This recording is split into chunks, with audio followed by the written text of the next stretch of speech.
welcome to another episode of the Beloved Dorsey's podcast. No, just. Yeah, no, I definitely forgot. Yeah. What's going on, everybody? Welcome to another episode of the Beloved Dorsey's podcast. Because it is a podcast, and we are your hosts. I'm Justin Dorsey. She's Pim Pim Dorsey, and together, well, no, we're just two people that like to talk about our experiences in relationship, love, family, friends. Oh, that stuff. If you know it better than we do, feel free to inform us. Let us know. Hey. Drop a comment. Mm-hmm. Rate us. When you rate, they let you write stuff, maybe. Some. Like, share, follow, all of that good all stuff. All the things. Don't quote us on it. Particularly. As always, shout out to our favorite sponsors. Black Girl Blessed Handmade Polymer Clay Earrings. If not, show off those beautiful earlobes. We'll Photoshop in some earrings or something like that. We like to start off our episodes with laughs and lessons, which we never didn't even think about because we had so much stuff going on for this episode. Which is just fine. Talk amongst yourselves, pretend you had something. Something made me laugh the other day. I believe it.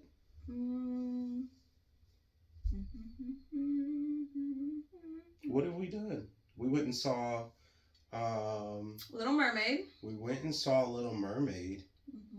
That was good. You had a great time. It was great. We talked about that the last episode. Because you used that as your laughing lesson. Yeah, we did. Mm-hmm. So I got a new job, so that's cool. Shout out to my wife for the promotion.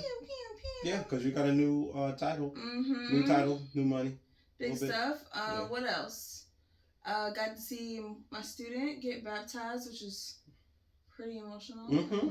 Very amazing, and so proud of her. She was definitely dropping tears. For making good grades this past school year, and yeah, she's doing a good job. I'm proud of her. So we're gonna just jump right into the episode because we have a lot of things to talk about. Kayak canoe situation. That's what it was. That was good. And we didn't almost turn the boat over, but it was supposed to be romantic. Wobbly. There was flowers. It was a picnic basket in the canoe. We were both facing the same way. If you even thought about turning around, it was like I had PTSD from my proposal because it was very much. I thought it was going to be one kind of romantic situation. It was something very much more different, very uncomfortable, real shaky, literally very shaky. We showed up to the nighttime paddle. First off, it started at 8. We got there maybe 8:17. And everybody was so far away. They were in the horizon. They looked like little specks. They were in the horizon, literally. And apparently it is a guided group canoe paddle through the entirety of the lake or something. No, kayak, because they were kayak. They were on kayak, so we were canoe. We were in the canoe. Something that starts with the "k" sound. Whatever. We hopped out there. First of all, it took us a while to figure out how to make it go straight. That was our first. We got into an argument. Not even an argument. We were just kind of bickering a little bit. Then she flagged us back down to come sign the waiver paperwork. Like, oh, hey, I need y'all to come back real quick and sign this just in case y'all die. And we can't find your bodies. We just want to make sure y'all know, your families know we're not liable. So just sign. We got out there, or got some of the way out there, and then had to turn around. We just stayed in the middle part, like in the. It's not really the kiddie pool section, but if there was like a deep end in the kiddie pool, we were definitely on the shallow. Well, it wasn't shallow, but we were in the middle of the part of the lake that you can see before it goes out across the bend around the trees. We were in the middle of the main part of that side of the lake. And we just kind of stayed there. It was further than we would have been able to swim back. If we fell out the boat, we would have had to get back in or flip it back over to get back. No. Anyway, did a good job. It was a beautiful situation. Went to go eat afterwards. We got Romeo's. Oh yeah, good times. Romeo's good. Good times. Anyway, so this episode we are going to be talking about. Yes, I. Oh yeah, we're going to be talking about the Ultimatum. This season of the Ultimatum. It's a show on Netflix. If you haven't seen it, watch it. Watch what is it? The past season I feel like was good. Mm-hmm. This season also good. So this season specifically was called Ultimatum Queer Love because all of the couples were same-sex couples, and I originally kind of wrote off that season. I wasn't super crazy about the show, but I do like these type of shows, a relationship show, and because I couldn't see myself in the couples because they were specifically queer female seeming couples. It just didn't appeal to me, and I don't think Money was super interested at first, and then we saw a clip. I don't think I knew a season was out. So there we go. But I saw a clip which we'll get into, but the clip and the emotional intelligence and the ability to that person to navigate that situation was so chef's kiss, so top tier. I made a video on it right there off the strength, and then we just decided we might as well go ahead and check out this season. So we're gonna get into that. We're gonna get into that. Quick disclaimer: I shout out to the TBTB podcast, Kev on Stage, and that chick Angel, Mrs. Kev on Stage, Tanksley, all them people, because they were reviewing this show, and I give them super big props because they made sure to try to properly gender all of the cast members. From my research, when watching the show, everybody was giving their partners and themselves, they all were using she, her pronouns. Mm-hmm. It appears only one of the cast members has changed their pronouns since then. So I'm going by the research that we saw. I went to everybody's pages. Some of them didn't even have pronouns on their pages, but the only person that changed was Tiff. Tiff's pronouns are they, them, so we will do our best to properly use people's pronouns going forward. So we listed these in order. I listed these in the order of most necessary to break up. So we're going to most need to break up to least need to break up, could possibly stay together. They all pretty dysfunctional. First on the list. So we have Xander and Vanessa. I put their ages because I feel like that's important. I'm missing Vanessa's age. They're both the same age. Oh, okay. Because they met from high school. Xander and Vanessa. Let's get on Vanessa. Let's start with Vanessa and get that out the way. The villain of the season. She's definitely the villain of the season.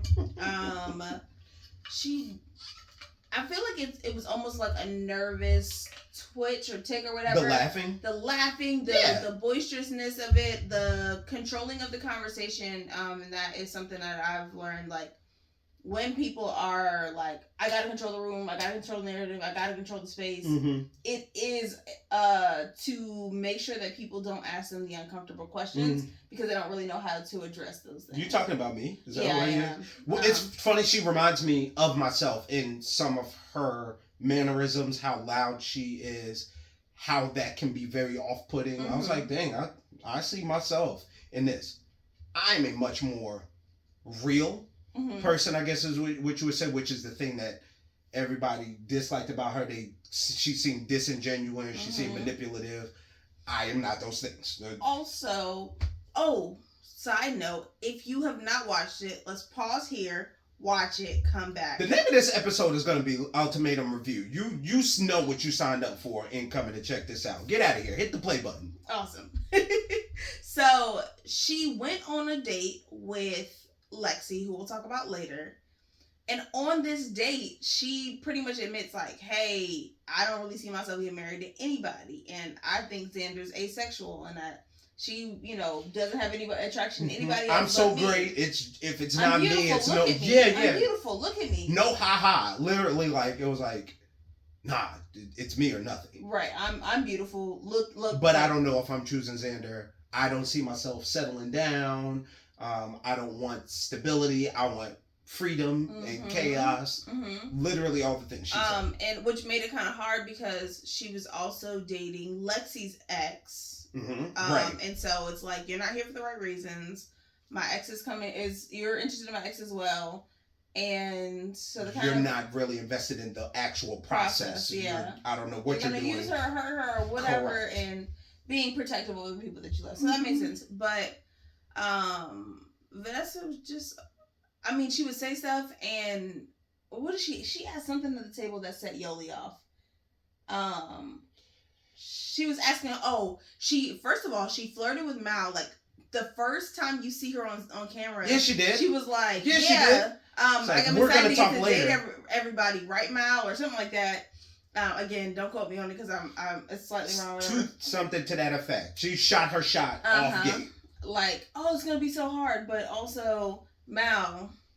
It said she doubled down on it. She made another comment, and she was very much showing, I'm out here. I'm out here for everybody. It's a party. At the table, she said, do we all want to say who we are interested in? And Yoli was like, no. And then she asked it again, and she was like, Yoli was like, well, let me say this. I would date everybody here if Vanessa wasn't here. And she was like, oh, okay. And she, like, that one comment made Vanessa, like, upset after that. She was just like, Yoli doesn't like me, and she was mad because Xander liked Yoli. And she was like, how could you like somebody who's mean to me? She doesn't like me. She said mean things to me. Xander's like, I didn't really hear her say much of anything. Yeah. Well, you were there when she said the thing. Oh yeah, that, but... ultimately, Vanessa showed herself to not be a great person, and it was wild how much Xander kept sticking up for Vanessa or not liking to see Vanessa get ganged up on in these situations where she's really kind of digging her own hole when they're at the table, like post trial marriage, in between going back to their original partners. They're at the table, and Vanessa is literally antagonizing Xander, saying, like, cutting Xander off, making stuff about her, making a scene. Then as Xander's trying to say her piece, Mildred said something to whatever was happening. Mildred was talking, and like everybody can't see her. She's over there mouthing the words "F you" at F off. Oh, F off, whatever. Say as Xander at Xander. Vanessa's saying this to Xander and just being real. She's emotionally abusive. And she is emotionally abusive. Like Xander, from this point in the show, does not show that she, she cares a lot about Vanessa. They've known each other since high school. They dated for 4 years. They have. It seems like they came out together-ish. Yes, but there's also seems like a lot of manipulation that comes from Vanessa, and there's some gaslighting that happens that makes me feel like Xander is unable to, or in this process so far, unable to separate or to hear less than favorable things about Vanessa, whether she feels like they're true or not. I think she just doesn't like hearing her gang up on, because she never denied any of this thing. She at one point said, I'm like the only person that understands her, but she never made excuses for her behavior. She was like, I don't want her to be the subject of all of this and us to keep, she'd rather just have moved on more than she was trying to defend her actions in that regard. Now, one thing about Vanessa, so she came into that with that energy of basically, I'm out here, Xander's not going to find anybody, this is my time to be loose and free, yada, yada, yada. Then she finds out that Xander's actually really getting into this and actually found somebody, made a connection. I don't remember when that exact moment was, but as soon as she realized that or even heard that inkling, her whole tune changed. And then she came back and she's telling Xander, oh no, I want you. I have this epiphany during this process, and I want to be married. I realized I want to be married. Right before she said she wanted to be married, like the night before or the day before, she was like, I don't think she was saying that. Literally changed her tune the moment she realized Xander actually got options out here. It's not what you thought. Somebody else. Not to mention her trial marriage wasn't full of sparks. Like they had physical interaction, but it was just for the heck of it. It wasn't. They both admitted. Her and Ray both admitted they weren't like super romantic with each other. Right. So going on to the next, because we can really dog her out for a while, but going on to the next one is Mildred and Tiff. So Mildred gave the ultimatum. Tiff was not ready for marriage. Correct. You see Tiff talk a lot about the toxicity of their relationship. She's like they did. Sorry. Tiff said they dated. They've been dating for how many years? Approximately 2 years. And just about every week they've broken up since then. Since they Tiff said together. That they would estimate 50 times. Like originally, Tiff was saying every week. Mildred was like, it wasn't every week. So okay, every other week. 2 years, we're gonna put that at least 50 times. They failed a couples therapy. They said their couples therapist quit on them or kicked them out or something like that. They just had bad communication. Also, side note, I feel like I'm gonna keep saying. I've said it before. I'm gonna keep saying it. Everybody's stuff, all these issues, everybody's issues. I think everything stems down to some type of miscommunication. It is always some type of breakdown in the communication. The manifestation of that lack of communication can be other things, sex. I don't feel like you love me or you show up for me in this way, blah, blah, blah, whatever. All this stuff always seems to boil down to communication. They don't know how to talk to each other. They had an issue with talking over each other. Mildred said something about, I'm a Latina, we talk loud, which my family is also loud, but she tried to make it a cultural thing. And Tiff was like, nah, fam, that's... So pretty much you need to accept that this is just how Latinas are, and... But you don't have that excuse because you're not Latino. And Tiff was like... Telling me not to talk over you is like telling me not to be Latina, and you can't tell me not to do that. Right, and essentially trying to make it an excuse. Elle was making an excuse. It was really dope to see, not just Mal, but a lot of people showed emotional maturity throughout this and an ability to have good conversations and really like analyze what they were going through, what they were feeling, and that was impressive. Even when they had breakdowns in communication, when they would come back, there was honestly a lot of really good conversation, a lot of good sharing about their feelings. One of the times when they were getting to the end, and you okay, go ahead, go. Yeah. No, just the fact that go ahead. No, give it to me. So we kind of went through Vanessa and Xander. I don't know if we want to keep doing that with everybody. Oh, like their relationship. Yeah, because Tiff and Mildred and Ozzy and Sam, they dated each other's partners. So partner swap. When Tiff and Sam moved in together, Sam brought their dog, and they got into an argument about the dog. Because Tiff felt that Sam didn't care enough about the dog. You don't love the dog enough. Yeah, and she was just saying, I don't really want the dog in the bed to sleep with us. I like animals. Yeah. Just don't want her. It's not showing the way you want it to show. And Ozzy and Mildred were together, and they also got into communication issues. Ozzy is a runner, and Mildred is Ozzy a track star. A track star. And Mildred is aggressive in her communication. It's very forceful. It's very, I don't care if you don't want to talk, we're going to talk right now. And very also kind of confrontational. Yeah. Intimidating. Yeah. Definitely intimidating, definitely very confrontational, which it was kryptonite to Ozzy, but we'll get there in a second. And so they get to the decision of like, who do you want to be with? Who do you pick? And Tiff was like, essentially, Sam, you're cool, but I want to be with Mildred. I know Mildred is feeling somebody else right now. So since that's not an option. Yeah, so they end up kind of by default being together.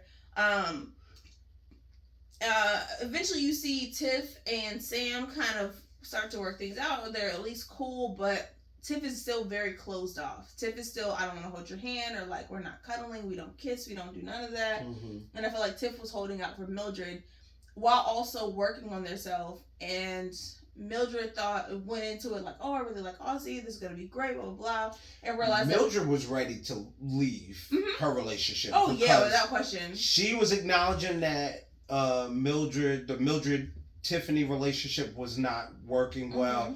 That their core thing that kept pulling them back was good sex. That was their connecting factor. And Mildred was really turning her back to Tiff, starting to try to shut Tiff out because a combination of feeling over the relationship, kind of feeling done, but also seeing the option of somebody else that was going to give her the things that she was looking for. She got upset anytime Tiff was like, I care about you, I want to be with you, this is uncomfortable, I don't like this.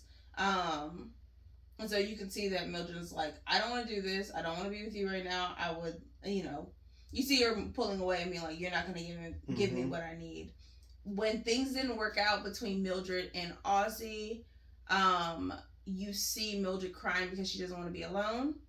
And then the first night she gets to be back with Tiff, she's like, I lit a candle for you, blah, blah. Right back to that old And it was almost like that codependency of like, I don't want to be by myself.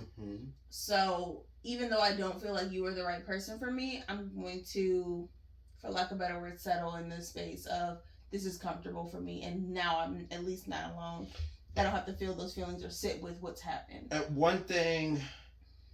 Mildred and Aussie's trial marriage essentially fell apart because Aussie did the track star thing and ran. However, Tiff and Sam's trial marriage, while it started off rocky, they actually reached a comfortable place. They never, got love or even explored physical stuff, but they pushed through that initial issue and were able to communicate, reach an understanding, have a friendly, a good, They were kind of like, what's the couple from Married at First Sight? Redhead. Clinton, Gina. They were kind of like Clinton, Gina in that sense of like, we're cool, we're hanging out, we're having a good time. But different from Clinton, Gina, because Clinton, Gina, they still had that sourness in between them. Well, as the show went on, they were good. Like, they were cool, they were friends. But they never moved to a romantic situation, which is why they didn't get married, or why they didn't stay married. What was I gonna say? So going back to Mildred and Tiff. So Tiff got to experience the full trial marriage in a sense of Tiff felt like they learned something, they grew from it, they did the full length of it. Mildred's was cut short and didn't really get that full revelation, but she did feel like she came back learning something and understanding more the benefit of that communication. That being said, they come back to their relationship and they're still hitting that wall. They're getting better. But you see Tiff seeming as if she's grown, but it doesn't really seem like Mildred did. She's still kind of coming at it at the same day. Sorry. No. I didn't catch anything wrong. I don't know if I don't know necessarily that week made the difference, but it seemed more apparent that Tiff had more growing in between the two of them. One thing I had made a note of when Mildred and Tiff was having one of these conversations. No, she didn't say you'll never. She said you don't. You've never is what she said. I would have to go back and listen because that's why. So then that's not as hurtful as what I thought Mildred said to Tiff was, "You'll never have." You'll never have a son, and then cleaned it up to something else. They were arguing. Yeah, they were arguing. Tiff was saying something about Tiff was saying her son, not about Mildred's son, not wanting to be in a marriage that's based on not love or not. Because Tiff had been in her past marriage. She said she never loved her wife, or was never in love with her ex-wife. And so Tiff was like, so what's the difference? And how do I know that you're not going to be, and I don't want to be in a loveless marriage. Yeah. Kids deserve to see parents that love each other, so on and so forth. And I thought Mildred said, you don't have to worry about you'll never even have a son, whatever, or then I thought she never had a son, and I thought she cleaned it up afterwards. So that could have been. Yeah. So I'm gonna cross that out. She said you've never had a son. It was the way she spit it out though. Mm-hmm. It was very.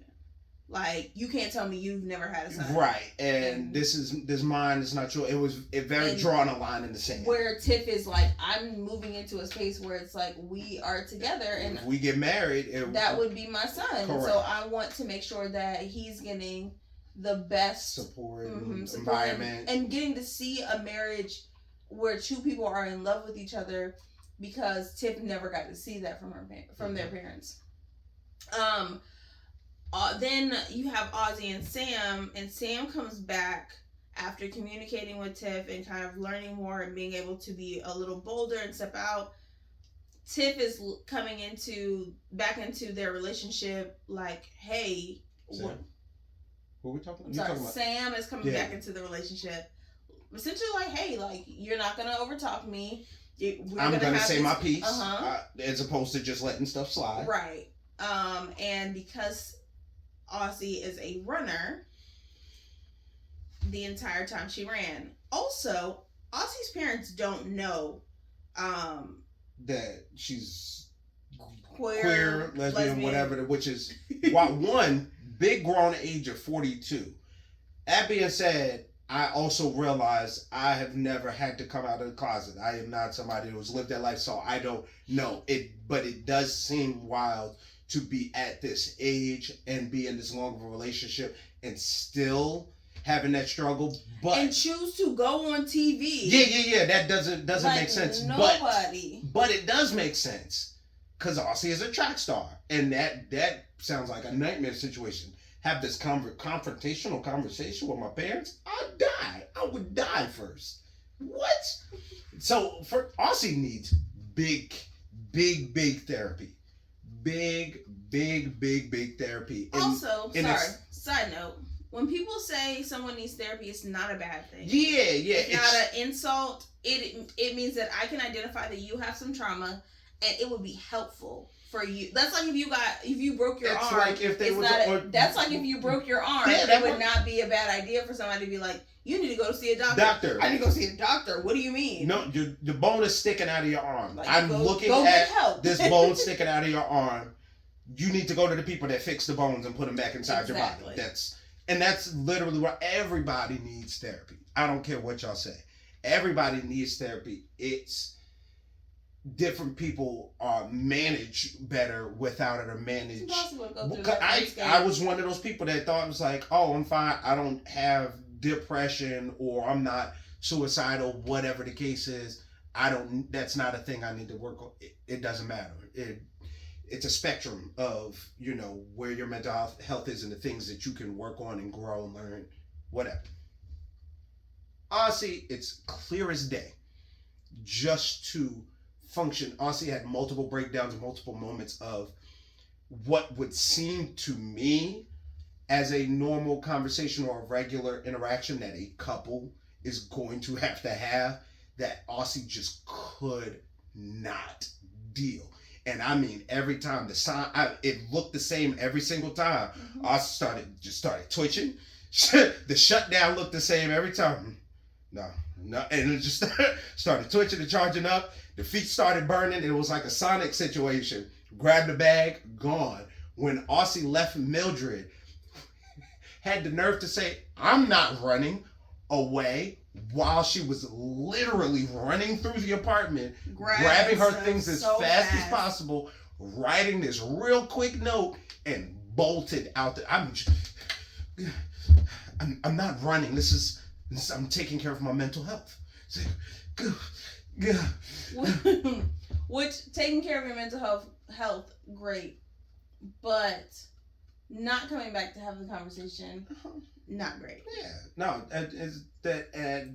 Aussie did not solve any of the problems, and Aussie somehow tried to fool herself for a half a second, thinking she was ready, and the first conversation that they should. No. This was when Aussie and Sam were in the apartment, and Aussie broke down. They had the conversation, and the first disagreement it came to, it all shut down. Gotcha. I'm sorry. I'm talking about when Mildred and Aussie had the breakdown and they end up falling apart is when they went to go talk to Aussie's friend and they were like, so now you're ready for marriage? Right. And Aussie was like,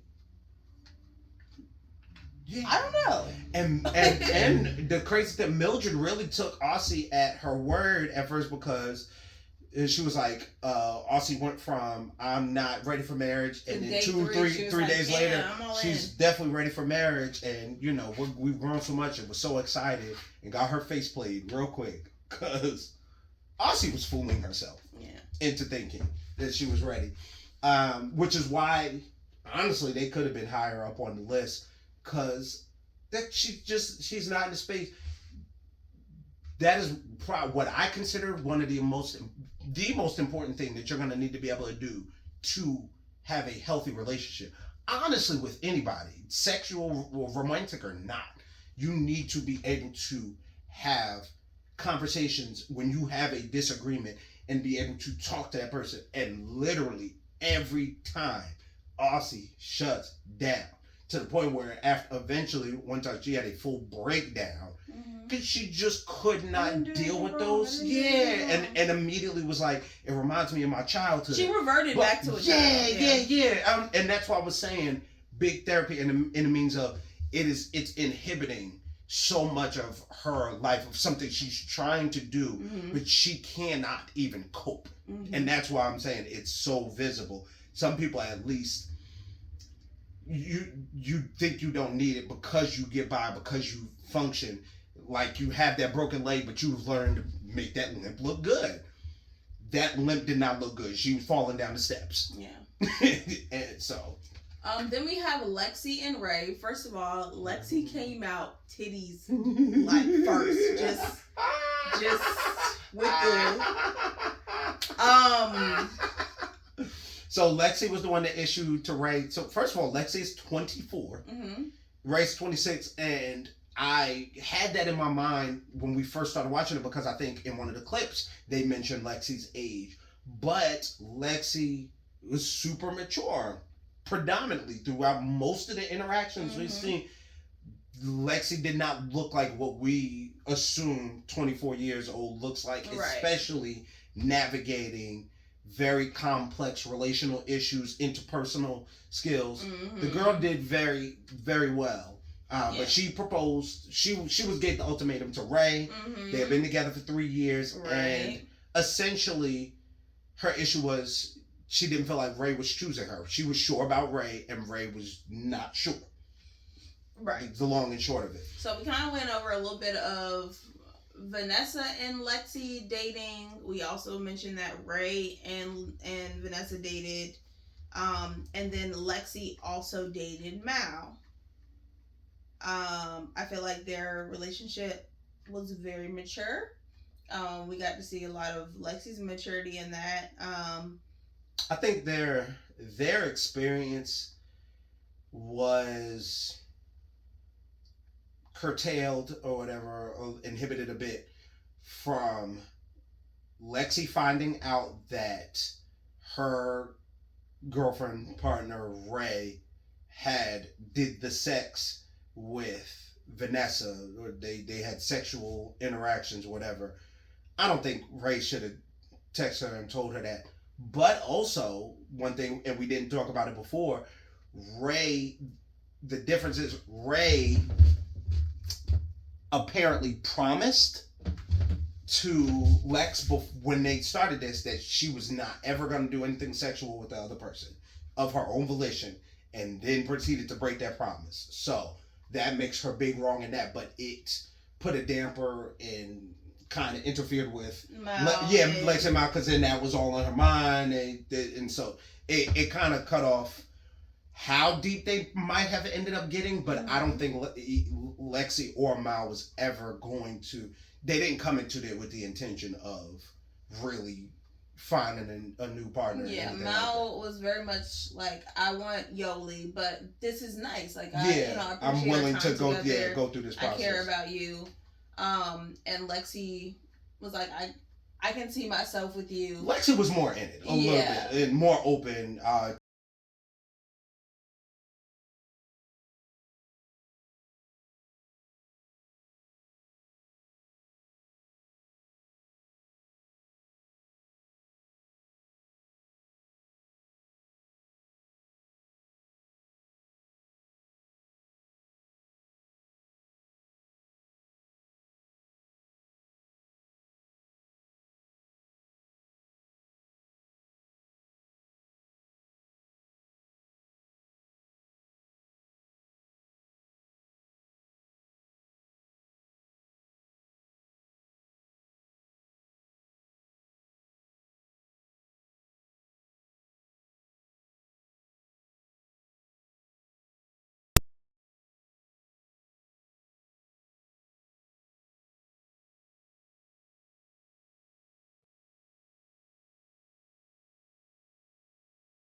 Our meetup of everybody, and with 1 week left before the ultimatum day, and everybody's obviously talking to their old partners and mingling, whatever. Vanessa pulls Ray over to come talk with her and Xander, and Ray catches that Lexi feels a type of way, leaves that interaction fairly quickly, but not quickly enough for Lexi, and it becomes a whole issue later. Again, it looks like Ray is acting, and I thought Ray had more room to feel justified or not feel like she wronged her partner, because they were in this experiment. That's kind of part of it. They may touch whatever. But taking into account Ray made that promise, she's dead wrong. Yeah. She says she's dead wrong, and I think Ray was confused in that situation because she just may not be confident enough to interact in that space of, hey, yo, I need to cut you off. I need to keep space from you because I already know what I want and who I want. It's not worth it for me to yada, yada, yada. She sounds, and it feels like she says she's essentially socially awkward, not super confident. And then she could be peer pressured. Yeah. And Vanessa's real big personality, real big, energy. So I think she feels like she was trying to show her partner she was there for her without being weird. And it wasn't enough for Lexi. And she just feels frustrated because what do you want me to do? What am I not doing enough for you? So speaking of this meetup, we kind of touched on Mao and Yoli a little bit, but let's get into it. Yes. So first of all, kudos to Mao. Mao is that girl. Mao's the reason I'm watching this show. Mao is amazing in her ability to care for people and her ability to communicate with people. And it's not until the very end that you kind of see her be like fed up and like, I'm sick of this. Like, I've done all that I can do, and I can no longer give anything else. So, since you brought it up, that part, that was, I needed that because what you want a nigga to do? She was so perfect seeming in her emotional maturity. Her girl, her actual partner, 3 years, looked her in the face and told her, I'm in love with somebody else. 3 weeks. And she took that to the face. She's like, I hear you. I can understand that. I still love you. Mm-hmm. How can I support you in this? She was handling things so well and so level-headed, as if she did not have feelings invested in it. And so to see her feelings finally get the better of her, mm-hmm. it made me, it gave me some reassurance. I was like, okay, she is a regular person. She feels feelings. She is a regular person. Mm-hmm.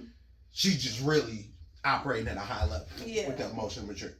So Yoli and Xander fall in love. Mm-hmm. They are together. They're cuddling. They're having sex. They're talking. They're learning showing about finances. Each other bank accounts. Apparently, yeah. They're all in. Mm-hmm. Out of all the couples, they're the most in. Mm-hmm. And so you see Yoli in this place of like, I care about you. We also have, and then I care about you, but then we also have years of time spent together and a lot invested in this. But I also have deep feelings for you, and I feel that emotional connection that I don't feel in my previous relationship. So she's kind of torn, going back and forth. So they get to this meetup, and at some point, Yoli and Xander are like hugging, and they're like, it's not like hey, how's it going? You're talking about when Yoli told Mal, hey, before that, she'd already hugged Xander. Uh-huh. She'd already hugged Xander. They kind of had a conversation a little bit, and then you see them not together anymore. Mm-hmm. Then you see Yoli tell Mal, I'm about to go talk to Mildred. Mm-hmm. But Mildred what she meant by talking to Mildred. Hold on. Mildred is talking to Xander. Yoli goes over directly to holds Xander's hand. You look good, or I miss you, or whatever they were saying. Doesn't even look like she's talking to Mildred at all, and they're just talking. And Mildred is like trying to like talk them through whatever, and then you see Mal come over. And you see that Yoli's uncomfortable. They go to the side, they have a conversation, and Mal's like, essentially like, what's up? Like, what's going on? And, Yoli's like, it's just hard, it's complicated. And you see Mal doing what people do, which is hovering, what's going on, hovering.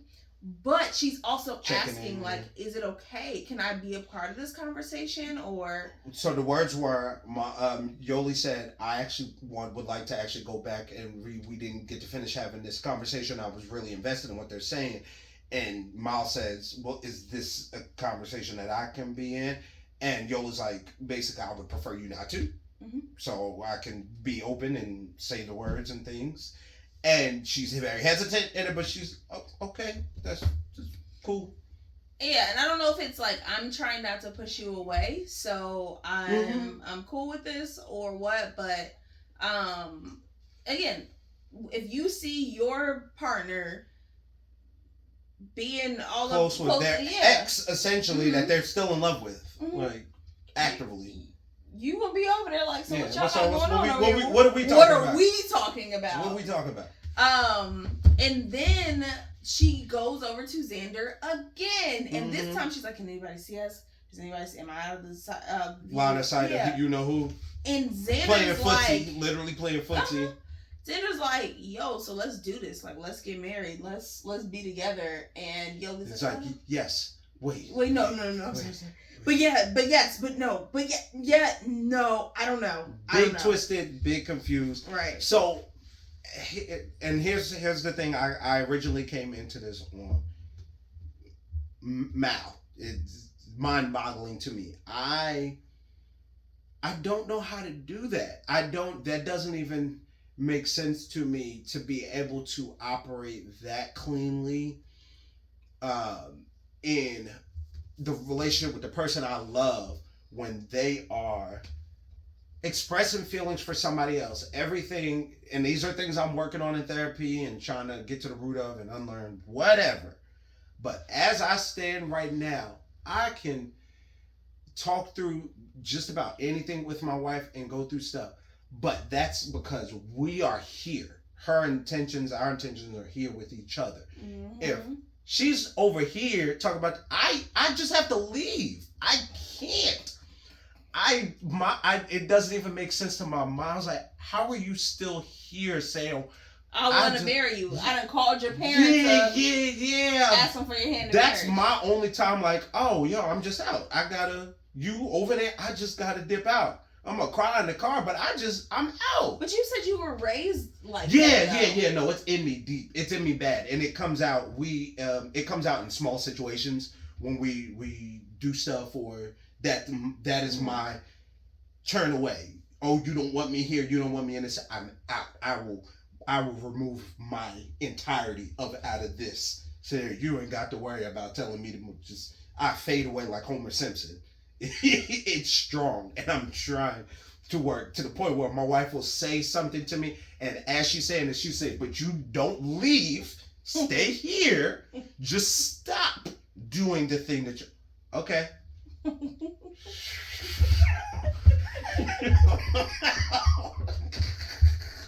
And it's bad because he wants the communication. Like, he wants me to tell him if I don't like something or whatever. But then if I say it, he's like... I'm just... Now you ain't got to worry about... I'm out. This motion you're doing. The flying that you were trying to teach me earlier? I'm out. I'm going to spend my... out. Oh my gosh. So we're coming up on Decision Day, which comes out on Wednesday. Mm-hmm. I personally think none of these people need to be together for real. I think that Yoli and Mal are not. I think Yoli's gonna choose Xander. I think that Xander's gonna choose Yoli and leave Vanessa. I think Xander regressed, in my opinion, being back with Vanessa. Mm-hmm. Vanessa don't want to really be married, so she's gonna get the ring and probably end up stringing. Their marriage is gonna be terrible. Yeah, because once it's gonna be back to what it used to be. So, Tiff and Mildred don't need to be together. Sam and Aussie was gonna say no if there is a proposal. But Aussie doesn't want to get married. Aussie got it. They don't need to be together. Yeah. Who else is missing? Lexi and Ray don't need to be together. Ray is not sure. Lexi is. Yeah. You brought her on the ultimatum. She's still not sure. Yeah. Whether you guys love each other or not. You brought her on the show to either walk away or get married. Mm-hmm. Don't take half-ass, essentially. Yeah. I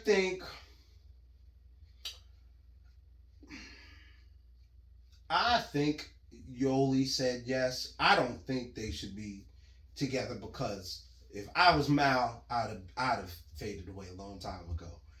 You think Yoli says yes to Mal? I think Yoli says yes because I think they playing with us with the the clips for next week. That is why I think Yoli chooses Mal. I thought Mal signed out, checked out that after she stormed out of the apartment that night. I honestly thought she checked out, and rightfully so. Yeah. Like she was like, "Nigga, you want us to battle to the death for you? Like what more can I do for you?" And then that grand revelation. When the friend was questioning them, talking about, that was another thing we didn't mention before. That friend, Mal's friend, the one with the braids that keep it a thou out. Mm-hmm. She said to Lexi, everybody loves Mal because Mal is just such a great person. People confuse that for love and be thinking Mal's feeling them and get all these feelings, whatever, because she's just a great person. And I think you're caught up in that. And I wholeheartedly believe that. But once she turned at that big blow up, I was like, bro, that should be it. Because Shorty's not sure. You're showing her everything. I couldn't do it. Personally, me. Yeah, she still got down on one knee after that. Crazy. Doesn't nah.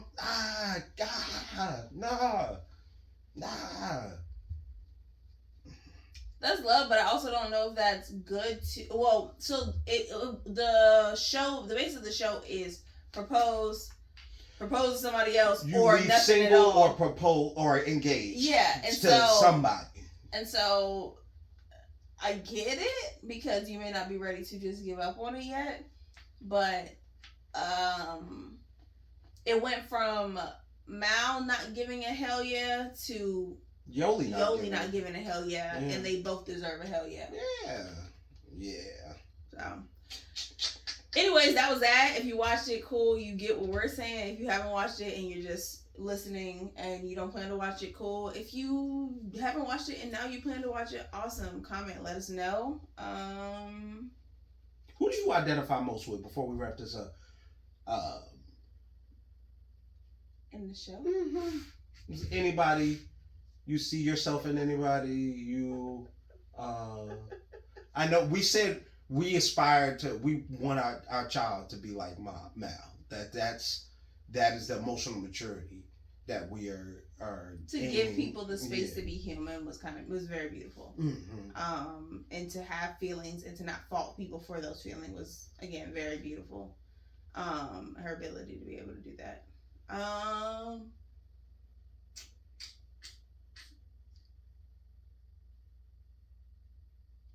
I'm gonna go out on a ledge.